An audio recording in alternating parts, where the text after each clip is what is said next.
تعلم على العلماء حتى تعرف الإسلام صحيحا. إن الحمد لله نحمده ونستعينه ونستغفره ونعوذ بالله من شرور أنفسنا ومن سيئات أعمالنا من يهده الله فلا مضل له ومن يضلل فلا هادي له وأشهد أن لا إله إلا الله وحده لا شريك له وأشهد أن محمدا عبده ورسوله صلى الله عليه وعلى آله وأصحابه ومن تبعهم بإحسان إلى يوم الدين. أما بعد فإن أصدق الحديث كلام الله وخير الهدي هدي محمد صلى الله عليه وسلم وشر الأمور محدثاتها وكل محدثة بدعة وكل بدعة ضلالة وكل ضلالة في النار وبعد. Ne bidhnillahi ta'ala do vazhdojmë me një kapitull 3 në librin Kitabul Janaiz, libri I gjenazeve, dhe jemi këtu te kapitulli I 2 ku thot autori Ibn Abdul Hadi al-Hanbali rahimahullah, Babu ghaslil mayyit, Babu ghaslil mayyit, kapitulli për larjen e të vdekurit. Kapitullin për larjen e të vdekurit. Domethënë do përmend këtu autori Ibn Abdul Hadi al-Hanbali rahimahullah ahaditha që lidhen domethënë me rregullat e larjes së gjenazes. Dhe kjo çështje, larja e gjenazes është bamirësi. Është bamirësi domethënë ndaj të vdekurit. Dhe po ashtu është edhe prej të drejtave të tij. Prej të drejtave ndaj njerëzve të gjallë që ata t'ia lajnë gjenazën, ta qefinosin, t'ia falin gjenazën, ta varosin dhe të luten për të. Do thonë kjo është prej të drejtave e të vdekurve prej muslimanëve, që ata me ia lajnë gjenazën, me qefinos, me ia fal gjenazën, po ashtu edhe ta varosin dhe pas varimit edhe të luten për të. Të luten domethënë për të. Këtu autori rahimahullah përmend hadithin e parë që është në rënditje hadithi 512 ku thot An ibn Abbas radiyallahu anhuma qal بينما رجل واقف مع رسول الله صلى الله عليه وسلم بعرفة إذ وقع من راحلته فأقصعته فقال رسول الله صلى الله عليه وسلم اغسلوه بماء وصدر وكفنوه في ثوبين ولا تحنطوه ولا تخمروا رأسه فإن الله يبعثه يوم القيامة ملبيا. Në këtë hadith tregon Abdullah ibn Abbas radiyallahu anhuma se një njeri qëndronte bashkë me pejgamberin sallallahu alaihi wasallam në Arafat. Do thonë dita e Arafatit ishte. Dhe ky njeriu domethënë ishte bashkë me pejgamberin alayhi salatu wasalam, duke qenë domethënë mbi kafshën e tij. Mbi kafshën e tij. Dhe ndodhi gjatë qëndrimit në Arafat që ky njeriu u rrëzu nga kafsha e tij, u rrëzu ra domethënë. Kur ra nga kafsha e tij, ajo e shkeli. Dhe si pasojë të shkeljes vdiq domethënë. Atëherë pejgamberi alayhi salatu wasalam tha, lajeni me ujë dhe me gjethet sidrit, që finoseni me 2 rroba. Mos domethënë I alyni dhe mos me parfumos, e as mos me ambulu fytyrën dhe kokën. Dhe mbulimi I fytyrës dhe kokës dhe po ashtu parfumosja, kjo vlen domethënë vetëm për ai I cili është në ihram. Se ky ka qenë domethënë në ihram kur I ndodhi domethënë vdekja. Dhe kështu domethënë pejgamberi alayhi salatu wasalam urdhëroi, domethënë ighsiluhu është formë urdhërore, që prej kësaj fjalë domethënë këtu e kanë marrë dietarët dhe kanë thënë se kjo aludon se larja e gjenazës është wajib, detyr. Dhe kjo është gati, domethënë, në ijma, konsens, pajtoeshmëri, domethënë, në mesin e dietarëve të Islamit, se një gjë e tillë domethënë është wajib, sepse pejgamberi alayhi salatu wasallam ka thënë ighsiluhu, lajeni atë me çka? Me ujë dhe me sidër. Domethënë ato gjethet e sidrit futen në ujë, përzihen me ujin. Dhe kjo domethënë e ndihmon larjen e xhenazës, pastrimin e xhenazës. Domethënë përzirja e ujit me sidër, kjo domethënë ndihmon në që xhenazja edhe më mirë të pastrohet, edhe më mirë domethënë të largohen ato pa pastërtit. Dhe shkaku domethënë që mos më ambulu kokën dhe fytyrën dhe po ashtu mos më parfumos, sepse ishte në gjendje të ihramit dhe tha pejgamberi alayhi salatu wassalam fa inna Allaha yab'athuhu yawm al-qiyamati mulabbiyan. Domethënë Allahu Taala ka më ringjall atë në ditën e gjykimit duke bë telbia, lebeik Allahumma lebeik. Duke bë domethënë telbia. Dhe ky hadith domethënë aludon për obligueshmërinë. Dhe kjo obligueshmëri është fard kifaja.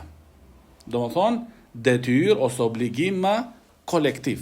Nëse një pjesë të muslimanëve ose disa prej muslimanëve e kryejnë këtë obligim, atëherë bie nga të tjerët. Po nëse të gjithë domethënë nuk e lajnë, e lënë xhenazën, atëherë domethënë janë mëkatar. Kanë domethënë mëkat. Dhe kanë përgjegjësi. Domethënë është fardun kifaja dhe siç tham domethënë është gati ijma. Gati ijma transmetohet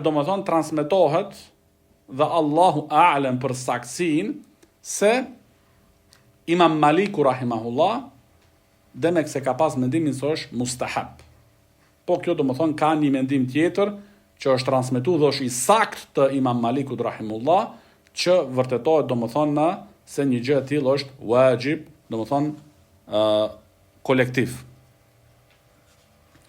Pastaj hadithi tjetër, hadithi 513, që transmeton nëna e besimtarve Aisha radhiyallahu anha, أنها كانت تقول لما أرادوا غسل رسول الله صلى الله عليه وسلم قالوا والله ما ندري أن نجرد رسول الله صلى الله عليه وسلم من ثيابه كما نجرد موتانا أم نغسله وعليه ثيابه فلما اختلفوا ألقى الله عز وجل عليهم النوم حتى ما منهم رجل إلا وذقفه في صدره ثم كلمهم مكلم من ناحية البيت لا يدرون من هو أن يغسلوا النبي صلى الله عليه وسلم وعليه ثيابه فقاموا إلى رسول الله صلى الله عليه وسلم فغسلوه وعليه قميصه يصبون الماء فوق القميص ويدلكونه بالقميص دون أيديهم وكانت عائشة رضي الله عنها تقول لو استقبلت من أمر ما استدبرت ما غسله إلا نساؤه. Ky hadith që transmeton dhe tregon Aisha radhiyallahu anha, kur sahabët, do të thon pas vdekjes së pejgamberit alayhi salatu wassalam, kur sahabët deshin ta lajnë pejgamberin alayhi salatu wassalam, than wallahi nuk e di, a t'ja zhveshim petkat rrobat pejgamberit alayhi salatu wassalam, siç e bëjmë domethënë me të vdekurit tan, zakonisht, se ajo që ka qenë e njohur dhe përhapur dhe zakonisht që të vdekurin domethënë mi aqit rrobat, teshat që i kanë bajt. Kema nujerridu mautana, domethënë sikur se kimi zhvesh domethënë të vdekurit tan, kur ishte dhe i gjallë pejgamberi alayhi salatu wassalam, ose me lajt pejgamberin alayhi salatu wassalam duke i pas rrobat e veta domethënë në trupin e tij. Sepse kjo dallimi këtu është, thotë Sheikh Zejdi rahimahullah, pejgamberi alayhi salatu wasalam nuk është si të tjerit. Shkaku i pozitës së tij dhe nderi i tij. Do thonë tash ishte biseda a me lajt, duke i pas të veshur rrobat e tij ose mi ia zhvesh rrobat edhe pastaj me lajt. Duke diskutuar rreth kësaj çështje, Allahu subhanahu wa taala u dha atyve një gjumë. U dha, do të thonë të pranishëm, do të thonë që i kapi një gjumë. U futën në gjumë ata. dhe nuk kishte në mesin e tyre që e bëshin këtë bisedë se si t'ja bëjmë tash me pejgamberin alayhis salatu wassalam, nuk kishte, për vetëm se kjo pjesa e mjekrës e kishte ra, domethënë këtu te gjoksi. Kjo tregon thonë se i ka zënë gjumi.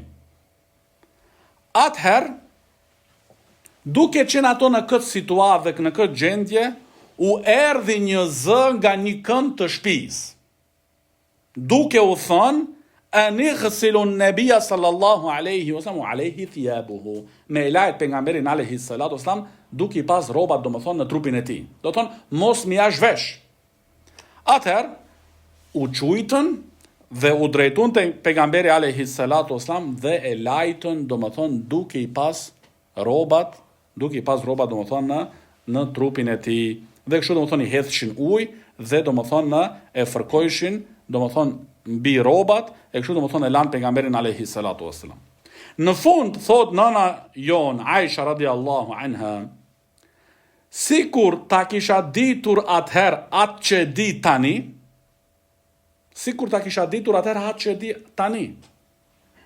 nuk do e kishte lajt pejgamberin alayhi salatu wassalam askush përveç se gratë të tij. Sikur se ta kisha dit atë që e di tani, thonë, ka pas mundësi që atëherë mos me dit diçka. Edhe nuk është turp me thënë se atëherë se kam dit diçka e tash ma vonë e kam mësu. Atëherë do më thonë, po ta kisha dit atë që e di tani, nuk do kishe lajt pejgamberin alayhis salatu wasallam përveç se gratë e tij. E ne do e shohin më vazhdim dhe në vim, se është e lejuar domethënë që gruaja, bashkëshortja me e lajt burrin e saj. Do thonë duke qenë i vdekur. Dhe anasjelltas po ashtu. Lejohet që burri, bashkëshorti me e lajt gruan e tij, do thonë gjenazën e saj. Me e lajt domethënë dhe me e qefinos. Është domethënë e lejuar. Por në lidhje me gratë, do të thonë kur flasim për gjenazën që është gjini femrore, më parsor janë gratë këtu me e lajt atë gjenazë. Edhe pse lejohet burri i saj me e lajt, po më parsore janë gratë. Kurse te meshkujt, te burrat, nëse ai nuk ka lënë wasia, do një porosi, që filani me ma lajt mu gjenazën, se nëse ka lënë porosi, atëherë duhet ajo porosia të qohet në vend. Do thonë, po të jetë ai njeriu, ai personi, me pas dije dhe njohuri rreth larjes së gjenazës dhe rregullave. Jo ti e ke lënë porosia e s'din asnjë sen. Këtu nuk është qëllimi ky, domethënë. Po nëse është person që i din ato rregullat, atëherë ajo është më parsor me lajt gjenazën, për shkak asaj porosisë.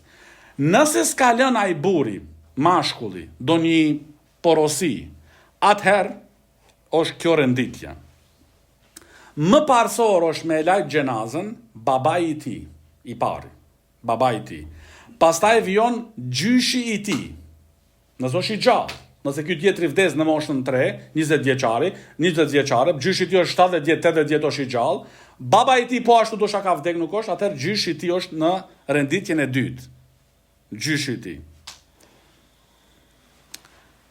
I treti, biri i tij, djali i tij.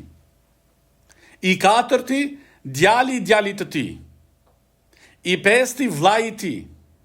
I gjashti, djali i vllait të tij. I shtati, migja i tij. I teti, djali i migjës. Kjo është domethënë renditja, që është domethënë mirë të zbatohet. Po nëse tash ata nuk kanë njohuri prapë thënë rreth këtyrve çështjeve dhe rregullave të larjes së gjenazës, atëherë merr përsi për ai që ka njohuri. Edhe nëse nuk është domethënë nuk hyn në këto kategori që u përmendet tash këtu. Barakallahu fikum. Sheikh Zeidi rahimahullah thot në lidhje me këto dy hadithe, hadithi Abdullah ibn Abbasit radiallahu anhuma dhe hadithi Aishas radiallahu anha, thot Sheikh Zeidi rahimahullah se ajo që përfitojmë për këtyre dy haditheve është çështja e parë se është wajib larja e gjenazës. Dhe është e pëlqyer që gjenazja të lahet me ujë dhe me sidër. Dhe me ujë do më thonë dhe me sidër. Dhe larja e saj me qenë me numër tek. 3 herë, nëse ka nevojë 5 herë, nëse ka nevojë edhe 7 herë, nëse ka nevojë edhe 9 herë. Do thonë me qenë me numër tek. Çështja e dytë, thotë Sheikh Zejdi rahimahullah, nëse është i vdekuri në gjendje të ihramit, qoftë ajo umre ose haç, atëherë nuk është mirë domethënë që me parfumos. Nuk është mirë domethënë që me parfumos të vdekurin ose mja parfumos domethënë qefinin. Siç e shohim domethënë në vazhdim se është domethënë mirë dhe minesunna që mja parfumos domethënë qefinin të vdekurit. Që mja ardh domethënë erë të mirë dhe të këndshme. Ama kur është në këtë gjendje domethënë gjendje të ihramit, atëherë domethënë nuk guzon një gjë e tillë të veprohet. Çështja e tretë që përfitojmë për këtyre 2 hadithe dhe thotë Sheikh Zejdi rahimahullah, se këtu na sqarohen, na bëhet qartë se ai i cili vdes gjatë kryerjes së haxhit, edhe pse i kanë mbet atit edhe disa obligime tjera për haxhin dhe shtylla, nuk obligohet domethënë dikush tjetër që t'i bojnë ato deri në fund. Po ai e ka përgjegjësinë domethënë deri aty ku ka qenë i gjallë. E kjo çështja te larjes së pejgamberit alayhi salatu wassalam, thotë Sheikh Zejdi rahimahullah se kjo ndodhi domethënë që me lart pejgamberin alayhi salatu wassalam duke i pas petkat e tij në trupin e tij, kjo ka qenë domethënë me frymëzim nga Allahu subhanahu wa taala. Me frymëzim domethënë nga Allahu subhanahu wa taala që sahabët ridwanullahi alejhim e kanë lajt pejgamberin alayhi salatu wassalam duke i pas domethënë në petkat në trupin e tij, e pastaj ja kanë heq domethënë me kujdes dhe me një herë e kanë qefinos. Me një herë domethënë e kanë qefinos.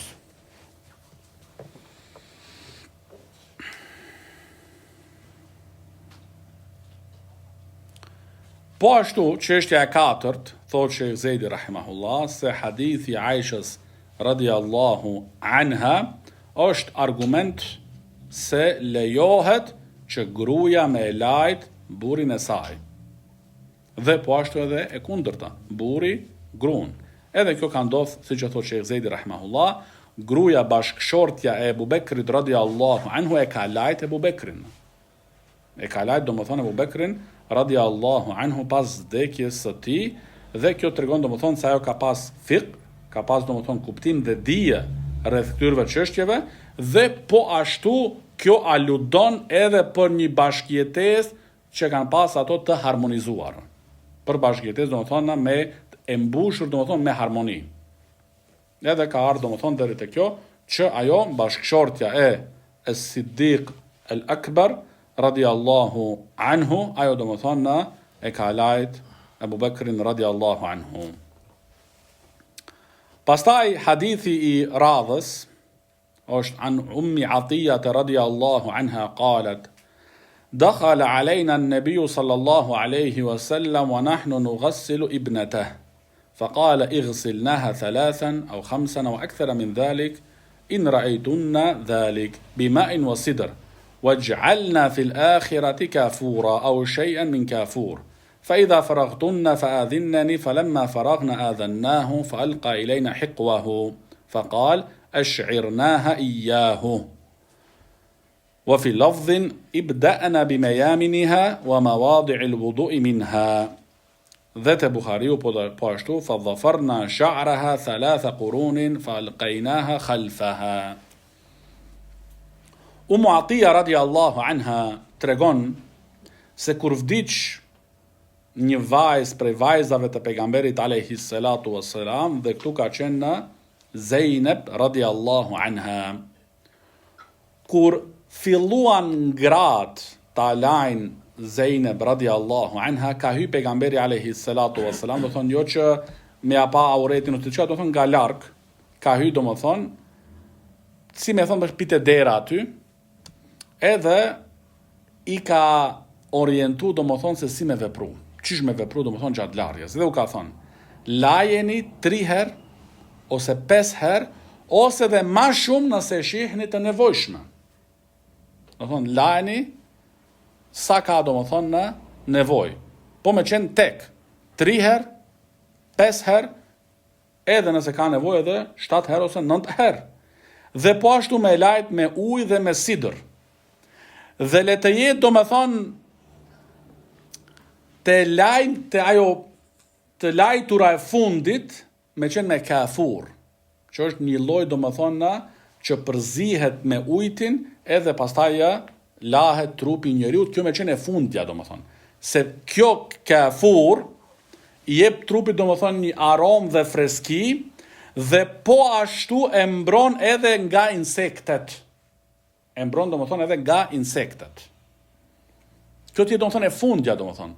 Për shembull e bon 7 herë, era e 7 me qenë. E bon 5 herë, era e 5. Se jo ti ta bësh do me thonë në erën e 3 ose 4 për shembull, ati don 5 herë me lajt, edhe ti e shpërlan prapat kafurin do me thonë, e pastron do me thonë. Jo, qëllimi është do me thonë që mbetet ai në trupin e të vdekurit. Që pastaj për një periudhë do me thonë e mbron nga insektet. Atëherë u tha pejgamberi alayhi salatu wassalam, kur do përfundoni do me thonë me të lajturin e xhenazës, më njoftoni, të më njoftoni. Atëherë, kur thotu Muatia radiallahu anha, kur përfundum do me thonë, e lajmërum pejgamberin alayhi salatu wassalam, i tregum do me thonë, edhe, çka bëri pejgamberi alayhi salatu wassalam, na e dha neve robën e ti, petkun e ti na e dha, pejgamberi alayhi salatu wassalam. Dhe na tha, le të jetë ky petku ai që e prek trupin e saj. Do thonë, kur ta filloni ta qefinosni, ky petku që unë u adhash juve, që realisht do më thonë, ky petk e ka prek trupin e pejgamberit alayhi salatu wassalam, dhe kjo është khas, e veçantë vetëm për pejgamberin alayhi salatu wassalam. Që një gjë e tillë do më thonë. E në pasaj do më thonë, ajo tjetë çështja e parë që qefinoset, pastaj do më thonë edhe ato çarçafet ose rrobat të tjera që vjojnë. Ama kjo tjetë e para do më thonë që e prek trupin e saj radiallahu anha. Po ashtu në një transmetim tjetër, është përmend se pejgamberi alayhi salatu wassalam i ka rekomandu që të fillojnë do më thonë me anën e djathtë të trupit. Do thonë, fillojnë me anën e djathtë të larjes së trupit. Pastaj, pjesën ose anën e majt. Dhe po ashtu edhe vendet e abdestit. Do thonë njerë, vendet e abdestit, pastaj ana e djathtë, pastaj ana e majt e trupit. Kjo është, do më thonë, ajo që i ka rekomandu pejgamberi alayhi salatu wassalam sahabët ridwanullahi alejhim. Edhe po ashtu tregon në Muatia radiallahu anha se i krehëm flokët e saj në 3 gërsheta. Edhe i ja vendosëm pas. Do thonë, në 3 gërshete ja lidhëm, edhe ja vendosëm do thonë mas. Edhe thot Sheikh Zejdi rahimahullah se ky hadith është argument se është obligim me lajt gjenazën, qoftë ajo gjenazja mashkull ose femër, qoftë i vogël ose i madh në moshë, qoftë i lirë ose njeri do më thonë që është rob. Pra do më thonë nuk ka asesi argument që kjo obligim ose kjo detyrë do më thonë me dal edhe të bëhet do më thonë që është mustahab. Si kanë thënë do më thonë disa prej ehlul ilm, por ajo që është do më thonë e sakta është do më thonë që është wajib, është obligim do më thonë me lajt gjenazën, qoftë mashkull ose femër, qoftë i lirë ose rob, qoftë i madh ose i vogël. Po ashtu thot Sheikh Zejdi rahimullah, ajo që duhet me pas kujdes njeriu, kën me zgjedh për me lajt gjenazën. Do thonë tash ti për shembull nuk din ta lajsh gjenazën. Të ka vdek baba për shembull. Edhe s'din, nuk i din rregullat. Po kën e përzgjedh ti tash? Çaj do të thonë me marr këtë detyrë. Thotë Sheikh Zejdi rahimullah, prej sifateve, prej cilësive që me i pas ai njeriu është me qenë njeriu që mban amanetin, njeri i besueshëm, njeri do më thonë që duket devotshmëria dhe fetaria e tij. Si pasojë të kësaj pastaj, që ai mos me i përhap defektet që eventualisht është tu i pa ose i ka pa te gjenazja. Por me përhap do më thonë vetëm çështje të mira.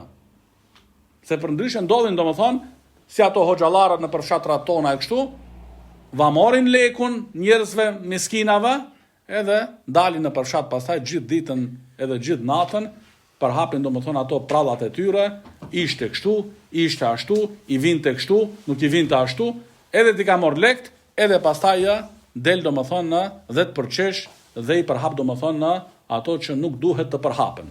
Prandaj thotë që Zoti yanbaghi, duhet do më thonë që ti t'jesh i mençur, kënë e përzgjedh do më thonë për këtë detyrë. Me qenë njëri amaneti, njëri i besueshëm, njëri që duket fetaria e tij. Që si pasojë të kësaj do më thonë mos me i përhap ato gjëra që nuk duhet të përhapen.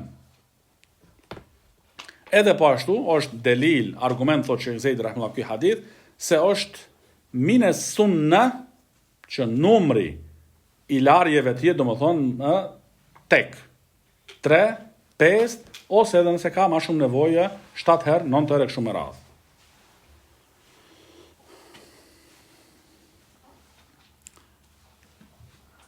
Edhe, është argument po ashtu thotë Sheikh Zeidi rahimullah, se fillohet do më thonë me lajtjen e gjenazës me pjesët ose me anën e djathtë, dhe me pjesët do më thonë që është pjesët e abdestit. Pastaj hadithi tjetër, hadithi 515 an Esma bint Umejz radiallahu anha, أن فاطمة رضي الله عنها أوصت أن يغسلها زوجها علي رضي الله عنه وأسماء فغسلاها. Tregon Esma bint Umejz radiallahu anha se Fatimja bia e pejgamberit alayhi salatu wassalam radiallahu anha ka lënë porosi që me lajt buri bashkëshorti i saj Aliu radiallahu anhu dhe Esma, kjo bint Umejz. Edhe u bo ashtu do më thonë. U qua në vend porosia e Fatimës radiallahu anha që e lajtën do më thonë buri i saj, edhe kjo është argument do më thonë që lejohet do më thonë, që buri me lajt grun e ti, bashkëshorton e ti. Edhe Esma. Kjo Esma, thoshe Sheikh Zeidi rahimullah, ka qenë do më thonë na prej antarëve të afërt të familjes së Fatimës radiallahu anha. Që ajo gruaja që përzgjedhet do më thonë, ti do më thonë është ma e mira dhe ma e pëlqyera që ti do më thonë prej familjes së afërt. Edhe me kushtin është do më thonë që ti do më thonë nga aspekti i fitnessis, provas do më thonë këto aspekte do më thonë tjenë të anuluara. Dhe thotë Sheikh Zeid rahimullah, ky ether të Esma bint Umejz radiallahu anha tregon do më thonë legitimitetin, se lejohet njeriu me lënë porosi për një person të caktuar që ai do më thonë me marr përsipër do më thonë në çështjes e lajtjes së gjenazës së tij.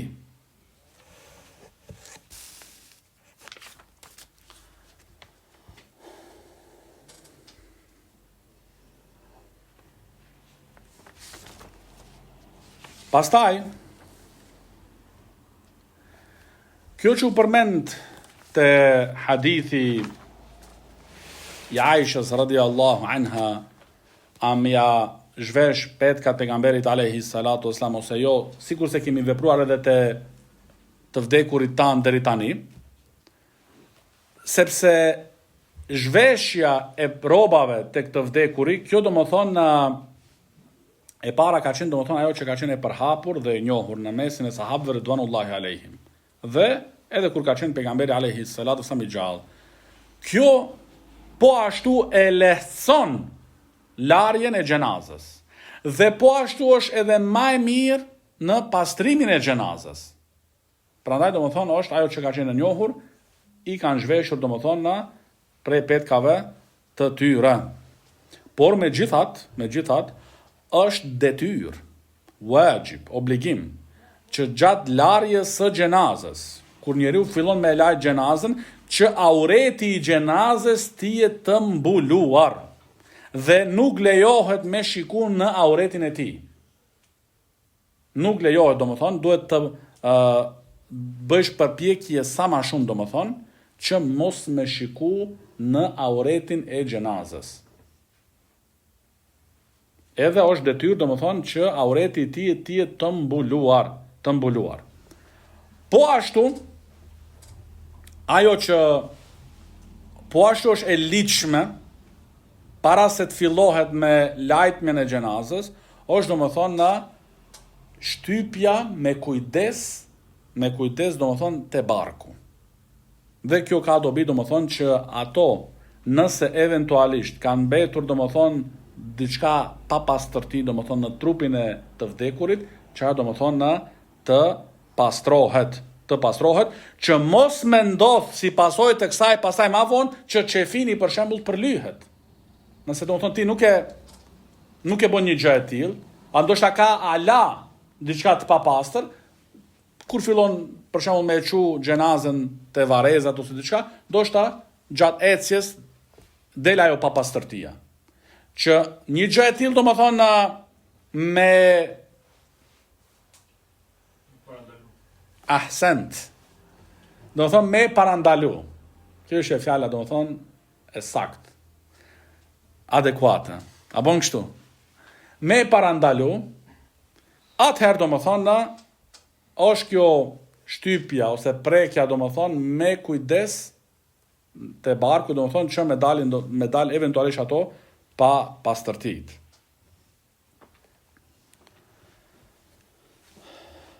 Pastaj, domethënë ajo që është prej sunetit është domethënë fillohet me pjesën e djathtë, pastaj me pjesën e majtë dhe po ashtu edhe pjesat e abdestit.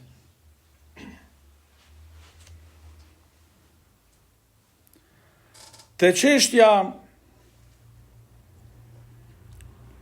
shkurtimi i musteqeve dhe i thojve, a është një gjë e tillë e lejume dhe e ligjshme? Këtu ka khilaf mes dietarëve, por ajo që është domethënë te medhhepi i Hanbelive, Hanabila, dhe po ashtu edhe është një transmetim nga Shafiit, se është mustahab, domethënë është e pëlqyer që nëse eventualisht ka thoj të gjata ai vdekuri, ti priten ato, ti shkurtohen domethënë, edhe po ashtu edhe musteqet. Edhe këtë mendim e kanë zgjedh po ashtu dy imamllarët e kohës son, Imam Ibn Bazi rahimahullah dhe Imam Uthejmini rahimahullah. Dhe kanë pas këtë mendim se është e pëlqyer që kur vdes njeriu, nëse ka nevojë të shkurtohen thonjat e tij ose musteqet, do të thonë është një gjë domethënë e tillë e pëlqyer. Çështja ruajtja, se na keni pyet nduket në të kaluara, nuk e di tash kush ka qenë prej vëllezërve, po prandaj përmendim tash këtu që ti dim edhe pastaj u kam thënë disa herë domethënë. Këto gjëna me i regjistru, me i shënu mirë, kur vjen rasti i përgatit. Barakallahu fikum. Te çështja e ruajtjes së vendeve të turpshme e të vdekurit. Se kjo është e përhapme, domethënë, keni dëgjuar ndoshta. Ruajtja domethënë e vendeve të turpshme e të vdekurit. Këtu domethënë Sheikh Ibn Bazi rahimahullah ka mendimin se nuk lejohet. Edhe një gjë e tillë është ndaluar. Është ndaluar domethënë për shkak se shihet aureti domethënë. Patjetër domethënë është e pashmangshme me e pa dhe me e prek domethënë auretin. E dëgjova Imam Fauzanin hafidhahullah, Sheikhu thot hafidhahullah, nëse janë domethënë një kohë të gjatë nuk është pastru, atëherë bën domethënë, për ndryshe jo. Edhe këtu domethënë këto raste, është domethënë çështja nëse është dikush për shembull prej bashkëshorti ose bashkëshortja domethënë që lejohet domethënë një gjë e tillë e kështu me radhë, atëherë ato. Për ndryshe domethënë në më mirë ca çështje domethënë me u ik edhe me e lënë domethënë. Se është domethënë çështje shikimi në auret, prekja e auretit domethënë që është gati e pashmangshme. Po ashtu është mustahab pasi që të lahet gjenazja, të thahet. Ta thahesh me një peshkir. Do thonë, jo duke qenë gjenazja me ujë për shembull, i lagët, edhe tash ta çefinosish. Ti mundesh. Ama ajo që është mustahab, edhe të katër medhhepet, është domethënë në të thahet. Ta thash domethënë, ta fshish me peshkir. Po si është puna nëse pasi që e ke lajt gjenazën, e ke rregullu krejt, dhe del pa pastërti. E ke lajt, e ke rregullu krejt, e në tash prap vren ti diçka bën një pa pastërti. Si bën tash? A duhet pi sefte ta fillojsh prap? Jo. Nuk, domethënë, kjo është mendimi i xhumhurit, pjesa dërmuese të dietarëve të selefit, se vetëm pastrohet ajo vendi ku ka dalë papastërtia. Kaq domethënë. As nuk përsëritet abdesti, as domethënë vetëm ai vendi ku ka dalë papastërtia, ku është vrejt papastërtia, ku është evidentu papastërtia, edhe çefinoset domethënë, edhe është çdo gjë domethënë në rregull. Pastaj kapitulli i radhës, thot autori Ibn Abdul Hadi al-Hanbali rahimahullah, babu fil kafan. Kapitulli rreth rregullave e çefinit ose çefinosjes. Hadithi i parë që është në renditje hadithi 516, thot Ibn Abdul Hadi al-Hanbali rahimahullah, an Aisha radhiyallahu anha qalet: كفن رسول الله صلى الله عليه وسلم في ثلاثة أثواب بيض سحولية من كرسف ليس فيها قميص ولا عمامة متفق عليه. Nëna besimtarve Aisha radhiyallahu anha tregon se i dërguari Allahut sallallahu alaihi wasallam u çefinos në 3 rroba të bardha nga pambuku të Yemenit. Pa këmish e pa imama, pa mbulesë domethënë në kokën e tij. Thotë Sheikh Zejdi rahimahullah se ky hadith aludon se është min sunna që i vdekuri të çefinoset domethënë në 3 rroba ose çarçafe domethënë të bardha. Do thonë një herë me njënën, pastaj me dytën, pastaj domethënë me tretën. Edhe s'ka nevojë për më shumë. S'ka nevojë domethënë më shumë se pejgamberi alayhi salatu wasallam është çefinos domethënë në 3 rroba domethënë të bardha sahuliyatin. Sahuliya këtu është domethënë në kthehet kjo te vendi i prodhimit të këtij të shtofit ose çarçafit, që ka qenë domethënë vend Sahul në Yemen. Domethënë për vendi ku e ka pas domethënë kjo si më thon shtofi, për atë domethënë ka qenë domethënë i veçantë dhe i njohur dhe i përhapur te njerëzit, edhe nat domethënë është nga pambuku, është domethënë çefinos pejgamberi alayhi salatu wassalam. Edhe pa me pas domethënë as doni petk tjetër e as domethënë mbulesë të kokës. Dhe kjo vlen edhe për gratë, edhe për burrat, thot Sheikh Zejdi rahimahullah. Pastaj hadithi i radhës është an ibn Umar radiyallahu anhuma anna Abdullah ibn Ubay لما توفي جاء ابنه إلى النبي صلى الله عليه وسلم فقال أعطني قميصك أكفنه فيه وصلي عليه واستغفر له فأعطاه قميصه متفق عليه.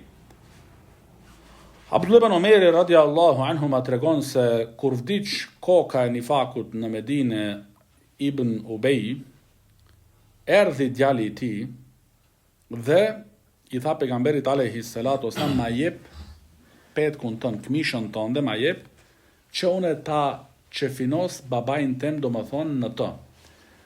Kjo, duke a dit babës vet hallin se ka qenë një munafik, edhe mendon të, do më thonë, që kjo i sjell dobi atit. Nga këtë kënd vështrim, do më thonë, e ka borë. Edhe ka thënë pejgamberit alayhi salatu wasallam, dhe falja gjenazën, wa salli alayhi, wastaghfir lahu, dhe kërko falje për të. Pejgamberi alayhi salatu wasallam ja dha, do më thonë, ja dha mishën, dhe po ashtu, thot Sheikh Zejdi rahimahullah, wa salla alayhi an-nabiy sallallahu alayhi wasallam, dhe fali gjenazën, wastaghfara lahu, dhe u lut për të. فأنزل الله سبحانه وتعالى قوله في شأن المنافقين. Atëherë pas kësaj Allahu Teala zbriti fjalën e tij në lidhje me munafiqët, ولا تصلي على أحد منهم مات أبدا ولا تقوم على قبره إنهم كفروا بالله ورسوله وماتوا وهم فاسقون. Dhe asnjërit prej tyre kur të vdes mos ja fal namazin e gjenazës kur, e as mos shëndro pranë varrit të tij për lutje, sepse ata mohuan Allahun dhe të dërguarin e tij dhe vdiqën duke qenë, domethënë, fasiqun. Pas kësaj, domethënë, thotë Sheikh Zejdi rahimahullah, fama salla ala munafiqin ba'da dhalik. Do thonë, nuk ndodhi më pas kësaj që pejgamberi alayhi salatu wasallam ja fal gjenazën donjë munafikut në Medinë. Hadithi i radhës 518 عن ابن عباس رضي الله عنهما أن النبي صلى الله عليه وسلم قال ألبسوا من ثيابكم البياض فإنها من خير ثيابكم وكفنوا فيها موتاكم. Hadithi Abdullah ibn Abbas radhiyallahu anhuma tregon se pejgamberi alayhi salatu wasallam ka thënë: vishni rrobat e bardha. Vishni, o ju musliman, vishni rrobat e bardha, sepse ata janë më të mirat prej rrobave tuaja. Dhe që finosni me to të vdekurit tuaj. Dhe që finosni, në thonë, është e pëlqyer që fini me qenë, do më thonë, me pas ngjyrën të bardhë. Po patë mundësi, po s'patë mundësi, çfarë do qoftë lloj ngjyre, do më thonë. Nuk është, do të thonë, obligim. Është e pëlqime, do më thonë, me qenë që fini ngjyrë të bardhë. Edhe mendoj se ajo që është edhe te ne zakonisht e përhapur, është, do më thonë, që fini i bardhë. Po ndodhi tash mos me pas, ose i e, do më thonë, gjatë do një udhëtimit për shembull, edhe s'ka, do thonë rrethana nuk e mundsojnë, atëherë ajo që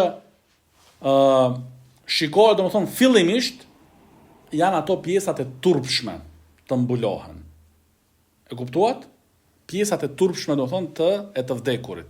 Pastaj vjen, do thonë, sipas mundësive. Ama ato, do thonë, duhet me u kujdes. Edhe thotë Sheikh Uthaymin rahimullah, te çështja e qefinit, se më parsorë është fillimisht me ato parat, me atë pasurin, me atë trashëgimin që ka lënë i vdekuri, njerë të blehet, do më thonë, çështjen e qefinit e kështu me radhë, pastaj, do më thonë, shpërndahet wasijeti, porosin që ka lënë, trashëgimia e kështu me radhë. Barakallahu fikum.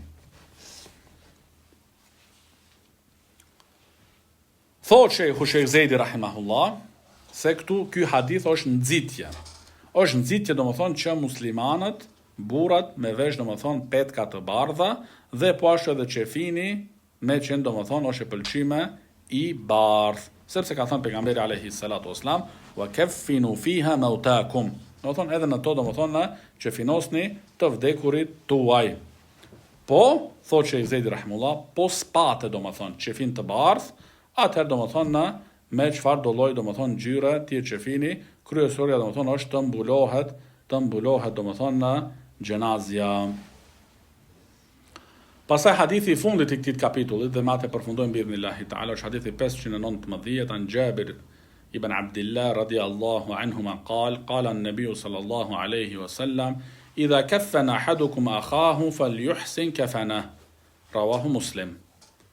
Jabiri radiallahu anhu tregon se pejgamberi alayhi salatu wasallam ka thonë, kur do njëri prej jush ta qefinos vllajën e tij, le ta bëj qefinin e tij në mënyrën më të mirë. Do thonë, kur ta qefinosish vllajën tënd, qefinose në mënyrën më të mirë. në mënyrën më të mirë e mundshme. Do thonë kjo është nga bamirësia ndaj vllajt tënd, edhe pse është i vdekur. Ta qefinosish domethënë në mënyrë më të mirë, edhe ajo është që ti jetë domethënë në trupi i tij i mbuluar.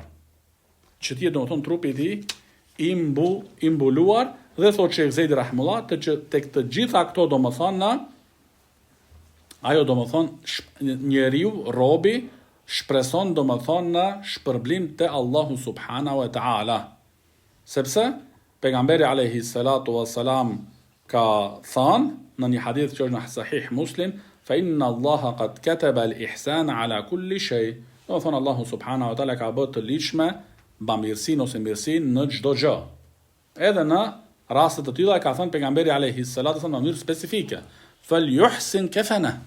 Do thonë le ta bëjnë në mënyrën më të mirë, në mënyrën më do thonë më të përkryer, që është e mundshme. Edhe pse është i vdekur.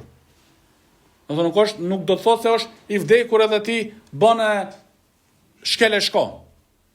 Hajt sa ma shpejt ta qesin pin shtëpi. Jo, bëne domethënë me qetësi dhe në mënyrë domethënë më të mirë e mundshme.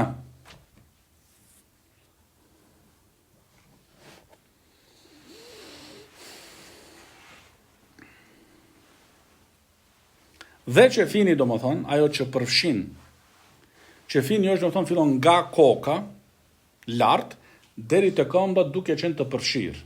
Kjo është. Por kanë thënë dietarët, nëse çështja për shembull, qefini nuk mrin, atë çka është më parsore te njeriu, te i vdekurit, të mbulohet, koka e tij ose këmbët. Koka kanë thënë.